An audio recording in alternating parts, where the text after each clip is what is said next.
Le Talmud, dans Masechet Megillah, dans la Gemara de Megillah, nous dit qu'au temps de Rabban Gamliel, à l'époque de Rabban Gamliel, on étudiait la Torah debout. Et le Talmud dans Masechet Sota, c'est un autre endroit dans la Gemara, nous dit que lorsque Rabban Gamliel est mort, alors Batlak Vodat Torah, l'honneur de la Torah a été annulé. Ce qu'on va essayer de voir ensemble, Bezrat Hashem, c'est le rapport entre ces deux enseignements de la Gemara. Premièrement, on te dit, au temps de Rabban Gamliel, on étudie la Torah debout. Qu'est-ce que ça vient nous apprendre?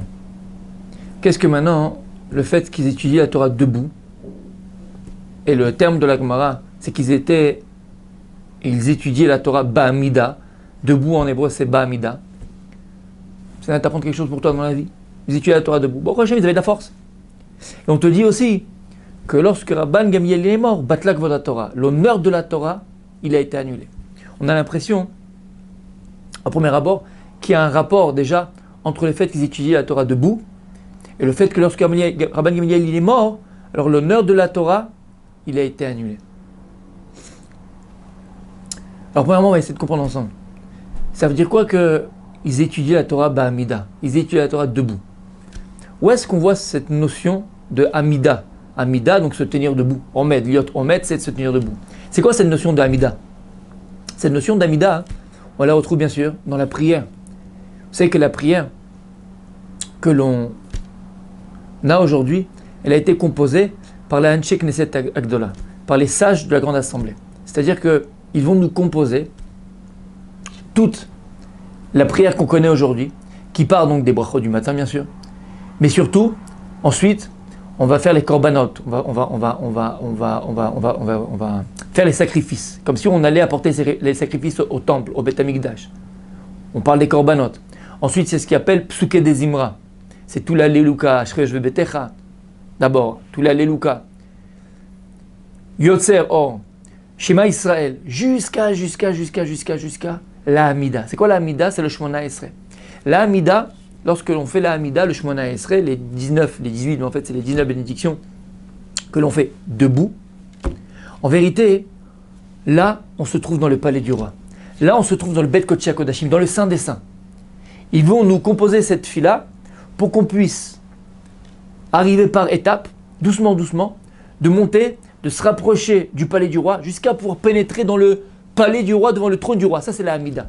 La Hamida que l'on prie tous les jours, 3 fois par jour, c'est le principal de notre prière. C'est le principal de la prière.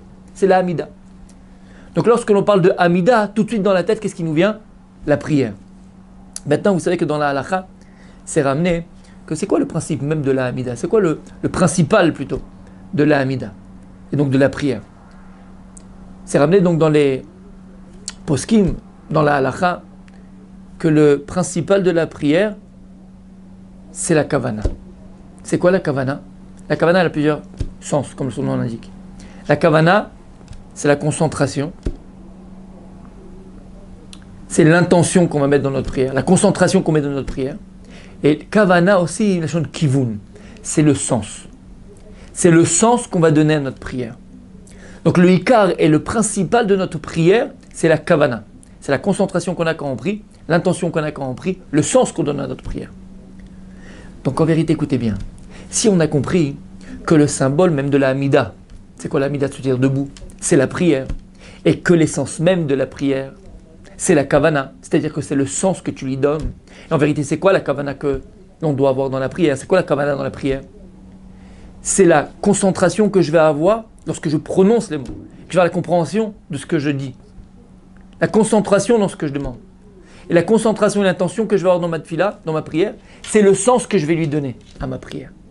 Donc si on a compris ce principe, ça veut dire quelque chose d'extraordinaire. Lorsqu'on nous dit qu'au temps de Rabban Gamliel, on étudiait la Torah debout, ça veut dire que au temps de Rabban Gamliel, l'étude de la Torah, c'était une prière. Leur étude, c'était comme une prière. Et ça veut dire quoi que leur étude était comme une prière? C'est-à-dire que de la même manière qu'une prière, on a dit, que la tefila et la hamida, le principal même, c'est la kavana, l'intention, la concentration, l'essence que tu donnes à ta prière. C'est-à-dire que lorsqu'ils étudiaient la Torah, à l'époque de Rabban Gamliel, leur étude, elle avait un sens. Ils étaient tellement concentrés dans leur étude. Leur intention première était tellement pure, tellement vraie, que le sens de leur étude était aussi vrai. Et c'était quoi le sens qu'ils donnaient à leur étude? C'est quoi le sens de l'étude de la Torah? Pourquoi j'étudie la Torah? Les gens pensent qu'on étudie la Torah parce que simplement Dieu nous l'a ordonné. C'est vrai, c'est la première intention. Parce qu'on était Metsouvé, parce qu'on était ordonné.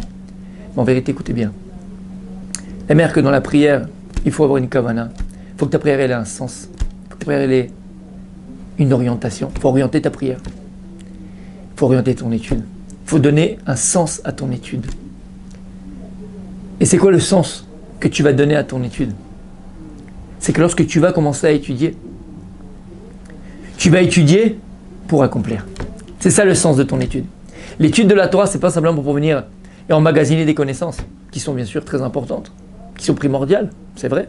Comment je peux savoir les halachot, comment me comporter, si j'apprends pas? Mais le sens de mon limoud, le sens de mon étude, l'orientation de mon étude, la kavana lorsque j'étudie, c'est comme une prière. C'est-à-dire que mon étude, elle a un sens. Et le sens de mon étude, c'est almenat la'asot, almenat lekayem, pour accomplir ce que j'ai appris. Ça, c'est le sens. Et ça, c'est la kavana. Et c'est ça qu'on nous dit. Au temps de Rabban Gamliel, on étudiait la Torah debout. On étudiait la Torah ba'amida. C'est-à-dire que leur étude de la Torah, elle ressemblait à une prière. C'est-à-dire que leur étude de la Torah, elle avait un sens. Le sens de leur étude, c'est qu'ils s'asseyaient pour étudier, ils s'asseyaient et étudiaient pour accomplir ce qu'ils étudiaient, pour pouvoir tout de suite être mekayem ce qu'ils avaient appris, pour pouvoir accomplir tout ce qu'ils avaient appris. De là, on voit l'importance, et c'est de cela que je voulais parler avec vous aujourd'hui, l'importance de la kavana, l'importance de l'intention. C'est que la kavana, comme on l'a dit, en Lashon HaKodesh en hébreu, il a plusieurs sens, comme son nom l'indique. On a dit c'est concentration. La kavana que tu dois avoir, c'est la concentration. Mais en vérité, c'est l'intention. Mais ça va de pair, parce qu'en vérité, l'intention que tu vas avoir, l'intention première que tu vas avoir, c'est le sens que tu vas donner à ce que tu fais. C'est ça la kavana. Et cette notion de kavana, on va la retrouver tout au long de notre existence, tout au long de notre vie. Parce que la vie, en vérité, c'est toi qui l'écris. T'écris ta propre existence, t'écris ta propre vie, en fonction de l'intention que tu vas avoir quand tu fais les choses.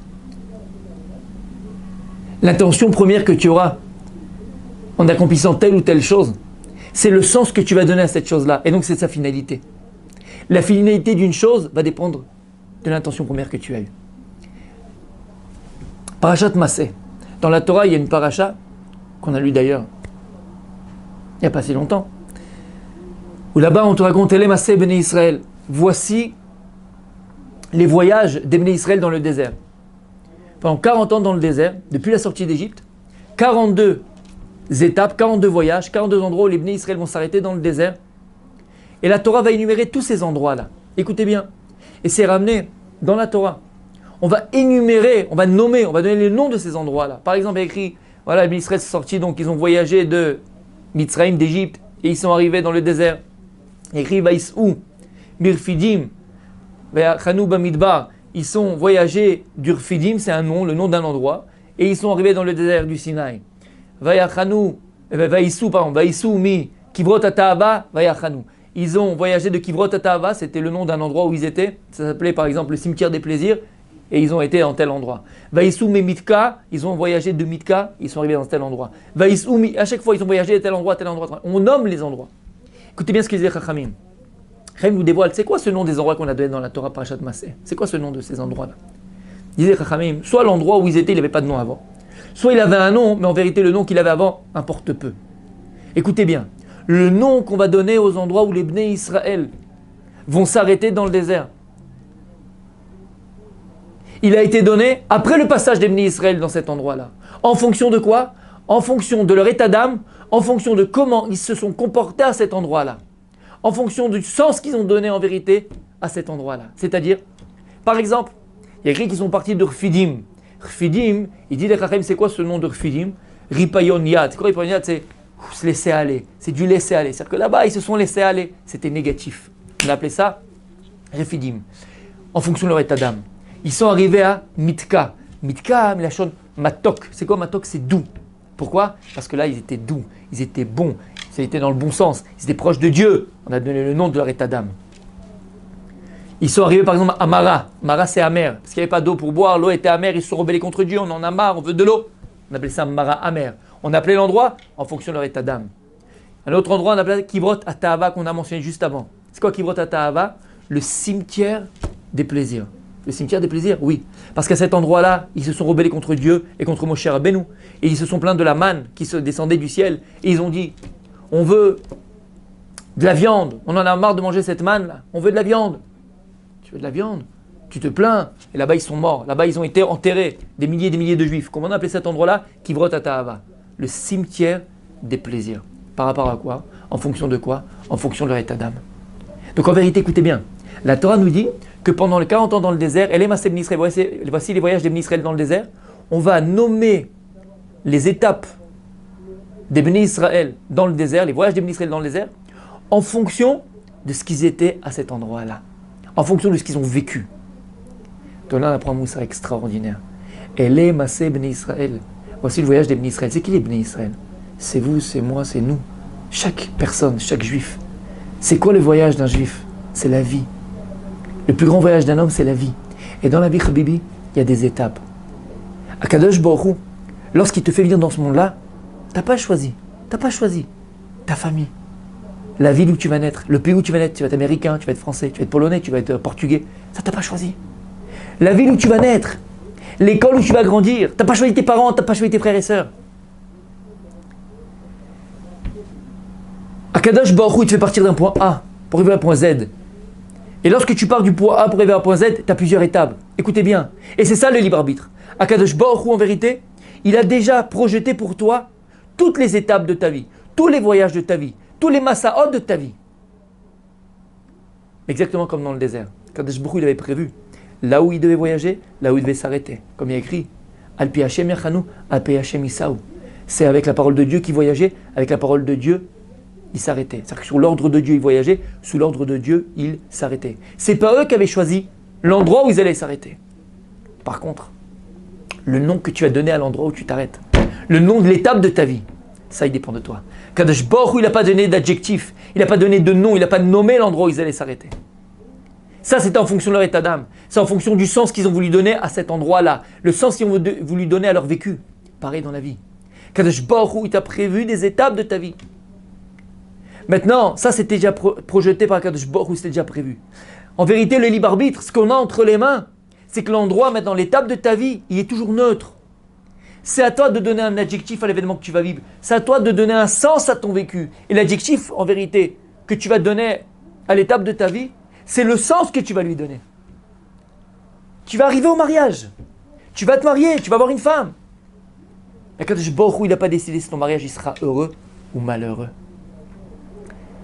Ça dépend de toi. C'est toi qui vas nommer ton mariage. Tu vas avoir un travail, tu vas travailler, tu vas bosser. Akadosh Baruch Hu, il n'a pas dit si tu vas réussir ou pas réussir. Si ton travail tu seras heureux dans ton travail ou malheureux dans ton travail. Ça, l'étape de ta vie, il dépend de toi. C'est toi qui vas nommer l'étape de ta vie en fonction du sens que tu vas lui donner. C'est ça la kavana. La kavana, c'est l'intention première lorsque tu fais les choses. La kavana, c'est le sens que tu donnes aux choses. Et c'est quoi ces choses-là? En vérité, c'est ta vie. C'est toi qui décides du sens de ta vie, en fonction de ton intention première. C'est-à-dire que lorsque les Bnei Israël sont arrivés dans une étape dans le désert, et qu'à ce moment-là, leur intention était bonne, leur intention était douce, leur intention était positive, alors l'endroit, il a pris le nom positif. Motka, c'est Matok. Shafer, c'est Chipour, ils sont améliorés. Mais lorsque l'intention première était mauvaise, c'est le sens que tu as donné à cette étape-là. Et donc ça s'est mal terminé. Pareil dans la vie. La kavana que tu vas avoir, c'est elle qui va déterminer la finalité de la chose. On voit dans la Gemara, dans Masechet Orayot, la Gemara nous ramène un pasouk, un verset que dit Shlomo HaMelech.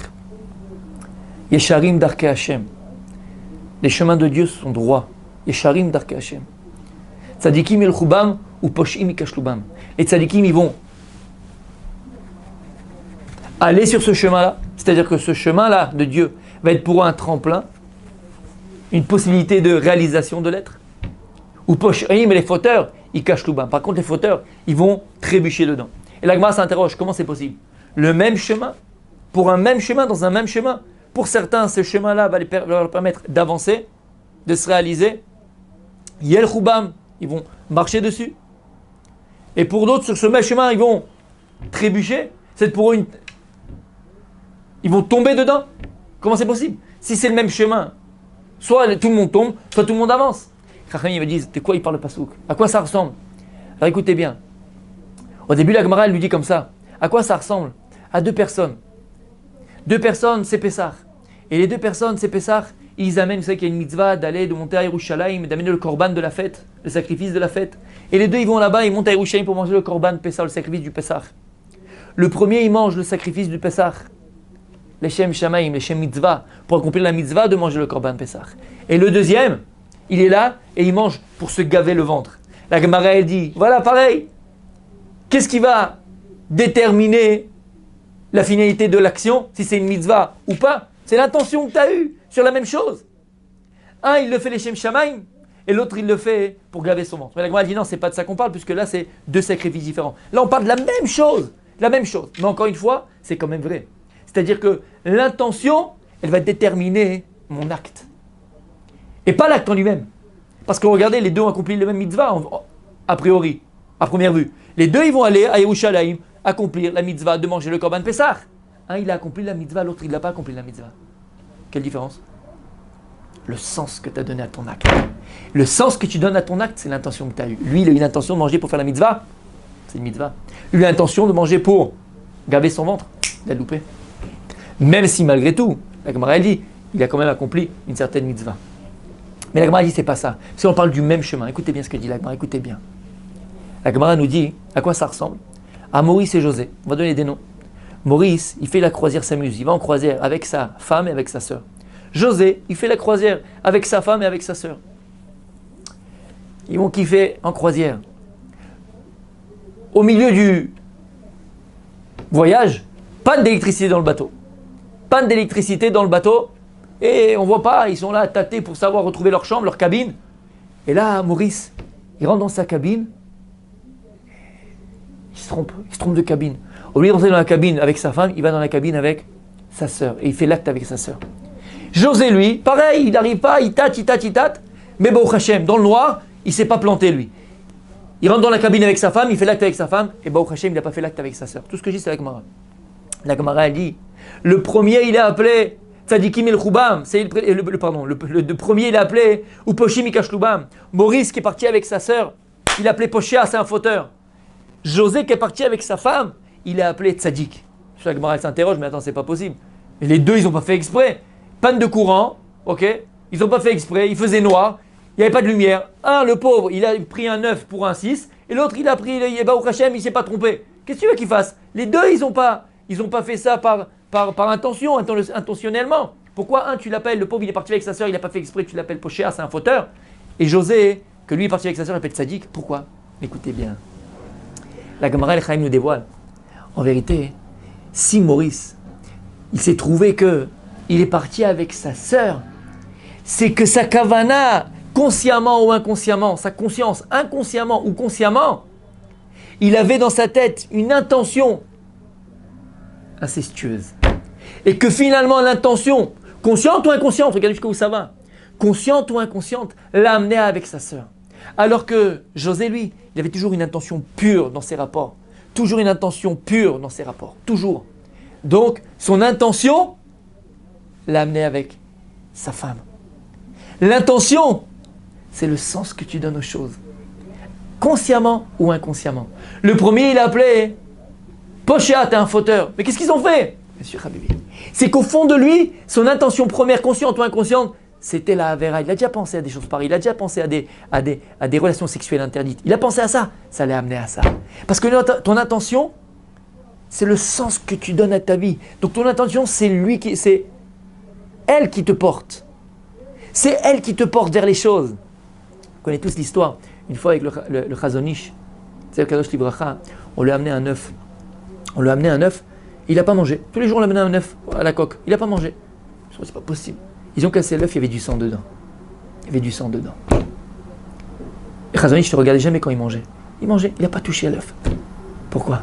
Kadosh Baruch Hu, il protège les personnes qui ont une bonne intention. Dieu ne fera pas que tu fautes. Si ton intention première elle était bonne, sache que tu ne frotteras pas. Sache que tu ne tomberas pas. Kadosh Baruch Hu, il te protégera, il ne te mettra jamais dans des situations telles où tu te trouveras, où tu pourras tomber, fauter, être dans la... Jamais. Parce que ton intention première elle est bonne. Et c'est le sens que ça va donner à ta vie. C'est ça Maurice. Maurice, son intention, la Gemara nous dit, elle était mauvaise au départ, donc c'est ce qu'il a porté vers sa sœur. Lui, Joseph, Kadosh Baruch Hu, il le protégeait. Pourquoi? Parce qu'en vérité, son intention toujours était pure. Mais la Gemara nous dit non, là c'est deux corps différents. Donc c'est pas de ça que le Passouk parle. Le Passouk il parle du même chemin. Écoutez bien, écoutez bien. Alors de quoi il parle le Passouk? On parle de Lot et de ses filles. Lot c'était le frère d'Abraham, le neveu d'Abraham Avinu. Et c'est ramené que lorsqu'il s'est sauvé donc de Sodome, quand Dieu a détruit la ville de Sodome, alors ses filles ont cru que Dieu avait détruit le monde comme au temps de Noach. Dieu a amené le Maboul. Alors elles ont dit, on va donner à boire à notre père, on va le rendre ivre et on va amener des enfants dans le monde, on va aller avec notre père. La première, elle a donné à boire à son père, donc à Lot. Tellement ivre, il était saoul, qu'il n'a pas fait attention, il a fait l'acte avec sa fille. Elle est tombée enceinte de cette union-là. La deuxième, elle a dit, moi le lendemain, je vais faire pareil.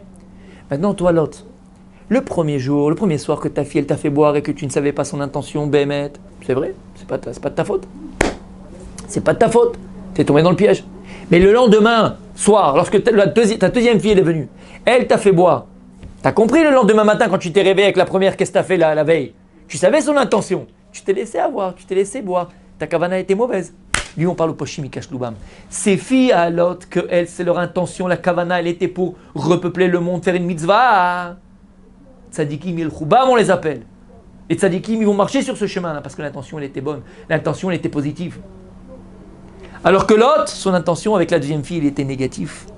Ou Poshim Ikash Loubam, on l'appelait fauteur. De là, on voit quelque chose d'extraordinaire. L'intention qu'on a lorsqu'on fait les choses. L'intention que tu vas avoir lorsque tu fais quand tu fais les choses. C'est le sens que tu donnes aux choses. Ton intention, c'est elle qui te porte. Ta première intention que tu vas avoir lorsque tu fais les choses, c'est elle qui va déterminer la finalité de ce que tu vas vivre. Et c'est vrai dans tous les domaines de la vie. Dans le couple. Essaie de réfléchir. Ouais, ça va pas, on s'engueule, j'en ai marre, ça marche pas, ça va pas, ça peut pas, elle peut pas, je peux pas. Essaie de réfléchir en vérité. Pourquoi tu te mariais? Lui ou elle? C'était quoi ton intention première dans le mariage? Tu sais qu'il y a des gens, en vérité, quand tu essaies de gratter un petit peu derrière, tu te rends compte que l'intention première du type, c'était il voulait une femme de ménage. Il voulait pas une épouse, il voulait pas une femme, il voulait pas un Ezer Kenegdo. Il voulait une femme de ménage. Ça marche pas, regarde ton intention première, Habibi. Ou l'autre, il a du mot, il voulait une prostituée. Il voulait que ça soit tout le temps ouvert quand il a besoin. Il voulait pas une femme, il voulait pas une femme. Il voulait pas une épouse. Il voulait pas construire, il voulait pas exister avec elle, il voulait pas construire avec elle. Il voulait pouvoir se fou. Lâcher ses plaisirs quand il en a besoin. En vérité, écoute bien. Ton couple, il a l'odeur, il a la forme de l'intention que tu as voulu lui donner. Tu as un couple heureux? Regarde ton intention première. Tu as un couple malheureux? Regarde ton intention première. L'intention que tu vas avoir lorsque tu te maries, l'intention du mariage, c'est le sens que tu vas donner à ton mariage.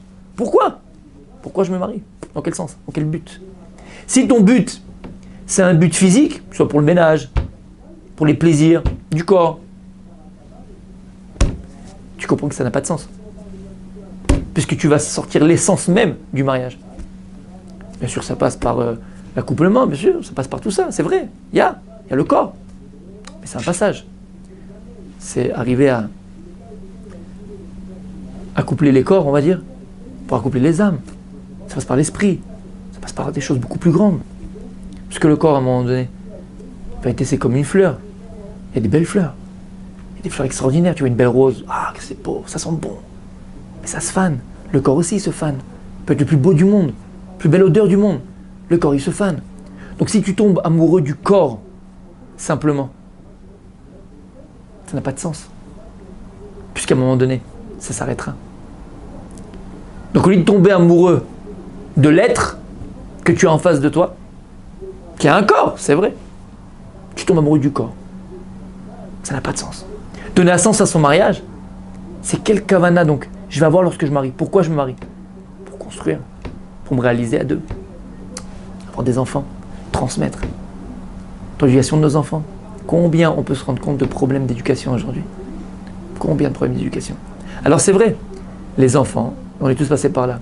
Il arrive à un âge où on appelle ça la crise d'adolescence. Vous savez, des fois on n'arrive pas à faire la différence entre la crise d'adolescence et la rébellion. Quelle différence? La crise d'adolescence, c'est naturel. On passe tous par là. Plus, moins, tout le monde passe par là. Mais la rébellion, la remise en cause identitaire, ça dépend des parents. Parce qu'en vérité, lorsque l'enfant il arrive à un certain âge, 14 ans, 13 ans, 14 ans, 15 ans, 16 ans, 17 ans, c'est là où on se pose le plus de questions. L'enfant, l'adolescent, il se pose le plus de questions. Si maintenant, dans le couple, il y avait une kavana tova, il y avait un sens à l'éducation de nos enfants, il y avait un sens. C'est-à-dire que les parents, ils ont un sens. Quel qu'il soit le sens que tu lui donnes, écoutez bien ce que je suis en train de dire, quel qu'il soit le sens que tu lui donnes à l'éducation de tes enfants. Bien sûr, on espère bien sûr donner un sens positif, dans le sens où c'est un sens, dans le sens Torah, avec mitzvot, l'étude de la Torah, complétion des mitzvot, être un vrai Eved Hashem. Mais même, je vais aller à l'extrême. Même s'ils ne donnent pas ce sens-là. Mais malgré tout, il y a des parents qui donnent un sens. Ils donnent un sens à l'éducation de leur enfant. C'est-à-dire que pour eux, c'est Disneyland, pour eux, c'est faut travailler, pour eux, c'est le bac, pour eux, c'est les études. Ils ont donné un sens. À partir du moment où tu donnes un sens à ton enfant, l'enfant, il passera la crise d'adolescence sans casse, sans bobo.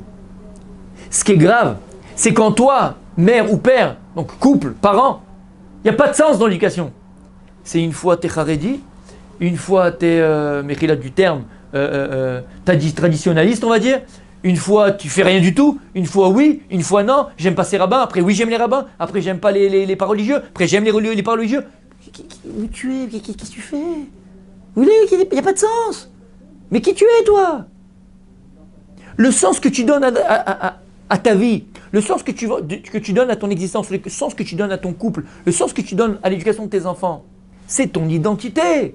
En vérité, tu n'as pas d'identité. T'es où? Tu te situes où? T'es qui? Regarde-toi dans la glace à un moment donné, tu dis, je suis qui? T'as pas de sens. D'ailleurs, c'est l'expression qu'on dit, mais ça n'a pas de sens ce que tu dis. Tu pars dans tous les sens. Des fois, il y a des gens qui sont dans tous les sens. Ils sont nulle part et partent en même temps, mais donc t'existes pas, quoi. T'es un papillon. Faut donner un sens aux choses. Faut donner un sens à ta vie. Après, tu te plains. Ouais, mais mon fils, il fait plus Shabbat, il fait plus...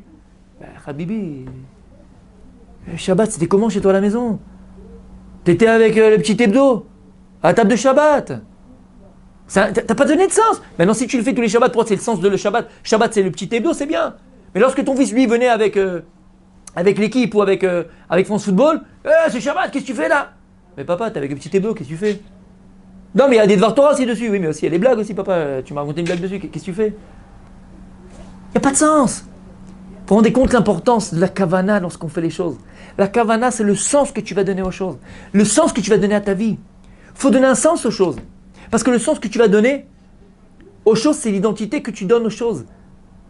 C'est le goût et c'est l'odeur que tu donnes aux choses. Une chose qui n'a pas de sens, elle n'a pas de goût, elle n'existe pas. Elle n'existe pas. Alors écoutez bien maintenant. Ils disent les Chachamim, c'est écrit dans Avot de Rabbi Nathan. Il y a écrit dans Avot de Rabbi Nathan. C'est le Maxime des pères de Rabbi Nathan. Ça a amené à quelque chose d'extraordinaire. Là-bas, il nous dit qu'il y a deux choses qu'Akadosh Baruch Hu, il a créées avec ses propres mains. C'est une image, bien sûr. C'est quoi ces deux choses-là? C'est l'homme et le Beth Amikdash. L'homme, on l'appelle Yetzirat Kappa, il dit Akadosh Baruch Hu. C'est la création de mes mains. Et le Beth Amikdash. Comme on dit dans Hashem Moshe, je vous le lis. Machon le shiftecha, pa'alta Hashem, Mikdash Hashem, konenu yadecha. Mikdash Hashem, le sanctuaire de Dieu, konenu yadecha, il a été préparé par les mains de Dieu. Mais qu'est-ce qu'on dit? Machon le shiftecha. Donc on te dit d'abord qu'il y a deux choses qui ont été créées avec les mains de Dieu. Ça veut dire quoi? Ça veut dire quoi qu'il y a deux choses, c'est une image, qui ont été créées avec les mains de Dieu. Ça veut te dire quelque chose d'extraordinaire. Ça veut nous apprendre quelque chose de magnifique. C'est qu'en vérité, il y a un lien intrinsèque entre le Beth Amikdash et l'homme. Lorsque tu comprends et tu as conscience de la destruction du Beth Amikdash, tu vas comprendre aussi quelle destruction il peut exister en l'homme. Et c'est quoi la véritable destruction qui peut exister en nous. Lorsque tu comprends c'est quoi la destruction du Beth Amikdash, tu vas comprendre c'est quoi la destruction personnelle qu'un homme peut amener sur lui, une femme peut amener sur elle. On a dit que le Beth Amikdash, Machon le shiftecha, Machon, on le traduit en hébreu par institut, mais c'est pas vrai. Machon, on dit konenu yadecha. Machon, c'est aussi, ça vient de kavana. Machon, c'est kavana. Konenu yadecha, préparer. Konenu yadecha, il a préparé tes mains. Mais c'est aussi, konenu, ça vient aussi kavana, c'est les mêmes racines. C'est les mêmes racines, les mêmes lettres. Pourquoi le Beth Amikdash, il appelait Machon? Konenu yadecha. On dit que le Beth Amikdash El Mata, il était mechouvan avec le Beth Amikdash El Mala. Le Beth Amikdash terrestre, il était orienté vers le Beth Amikdash céleste. Ça veut dire quoi? C'est-à-dire qu'il y a un Beth Amikdash terrestre de pierre, matériel, et un Beth Amikdash spirituel. Et en vérité, le but du Beth Amikdash terrestre, c'est de faire orienter ce Beth Amikdash terrestre au Beth Amikdash céleste. Il y a un Beth Amikdash céleste qui existe. Maintenant, le but et la responsabilité du peuple juif, de nous, c'est d'arriver par notre Avodat Hashem à garder ce Beth Amikdash Kayam, existant. Comment? En le faisant, Mechila, en le faisant orienter, donc dans le même sens que le Beth Amikdash El Mala. Si on a compris ce principe-là du Beth Amikdash, on va comprendre un principe extraordinaire par rapport à l'homme. On dit qu'il y a deux choses qui ont été créées par les mains de l'homme, le Beth Amikdash et l'homme. C'est-à-dire que lorsqu'on a détruit le Beth Amikdash El Mata, ça veut dire qu'en vérité, le Beth Amikdash d'en bas, il n'était plus orienté, il n'était plus mechouvan, il n'y avait plus la kavana, il n'y avait plus le sens vers le haut, vers le Beth Amikdash Shel Mala. Il n'y a plus de sens. Mais à partir du moment où il n'y a plus de sens, la chose n'existe plus. Écoutez bien ce qu'on va dire maintenant. Il y a écrit les Shamaim, Va'aele Toldot Shem Varetz Beibaram. Voici l'histoire du ciel et de la terre lorsqu'ils ont été créés. Et il ne dit pas Beibaram et la Behavraham. C'est les mêmes lettres que Beibaram, Behavraham. De là, on apprend quelque chose d'extraordinaire. Avraham Avinu s'appelait avant Avram, sans le hé. Mais Dieu l'avait déjà nommé dans le ciel Avraham. Maintenant, Akadosh Baruch Hu, il va donner 10 épreuves à Avraham Avinu pour devenir Avraham Avinu. C'est-à-dire, il dit les Chachamim que le nom d'une personne, elle est déjà décidée, prédestinée dans le ciel par Akadosh Baruch Hu. C'est Dieu qui va nommer l'enfant qui va naître. C'est Dieu qui va nommer l'homme. Ton nom, il est déjà inscrit dans le ciel. Ça, c'est le Beth Amikdash El Mala. C'est le Beth Amikdash d'en haut, spirituel. C'est ton nom. Ensuite, l'homme, il va sur terre avec le nom que les parents vont lui donner, qui correspond au nom divin que Dieu t'a donné lui-même. Et donc, c'est là qu'on dit que lorsque les parents nomment l'enfant, c'est un 60e de prophétie, parce qu'en vérité, le nom, il est déjà nommé par Dieu lui-même. Et en vérité, après, lorsque l'enfant, il est nommé sur terre, tout le travail de l'homme, avec un grand H, tout au long de sa vie, c'est de donner quoi? On a dit que le Beth Amikdash El Mata, le Beth Amikdash d'en bas, il était mechouvan avec le Beth Amikdash El Mala. Le Beth Amikdash d'en bas était orienté vers le Beth Amikdash d'en haut. C'est tout maintenant au long de ta vie, tout au long de ta vie, tu vas devoir faire orienter ton nom terrestre avec ton nom céleste, avec ton nom divin que Dieu avait choisi pour toi.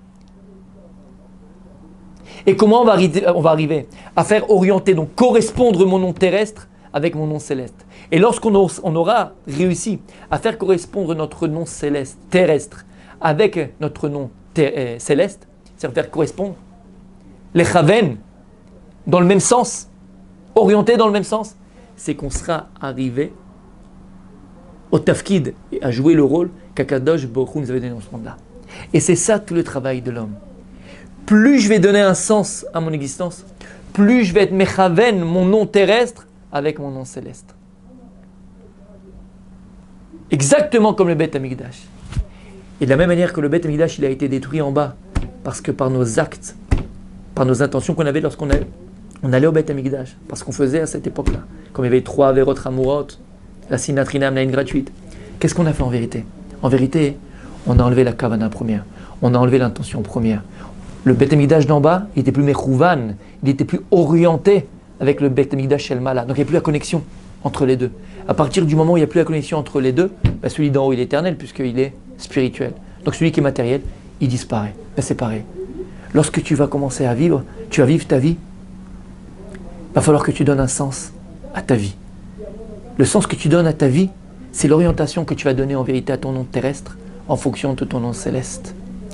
Mais si malheureusement, tu ne donnes pas de sens à ta vie, donc tu ne donnes pas de sens à ton nom, à ce que tu dois être, à ce que tu dois devenir, bah, il y a un des deux qui disparaît. Le spirituel est éternel. Le matériel, lui, il est éphémère. Donc tu n'existes pas. Et c'est ça toute la beauté de la Kavana. En vérité, ce qu'on a entre les mains de nous, l'homme, lorsqu'on vient dans ce monde-là, c'est l'intention. Et l'intention, regardez comme on a parlé depuis une demi-heure pratiquement, 40 minutes. L'intention première comme elle est importante. L'intention première que tu auras dans la vie, c'est elle qui va déterminer non seulement les étapes de ta vie, c'est-à-dire qu'il va nommer les étapes de ta vie, celle qui va donner une odeur et un sens à ces étapes-là, mais celle qui va déterminer aussi la finalité des choses. Parce qu'en vérité, on a dit plus d'une fois, la vie n'a le sens que le sens que tu lui donnes. Au revoir.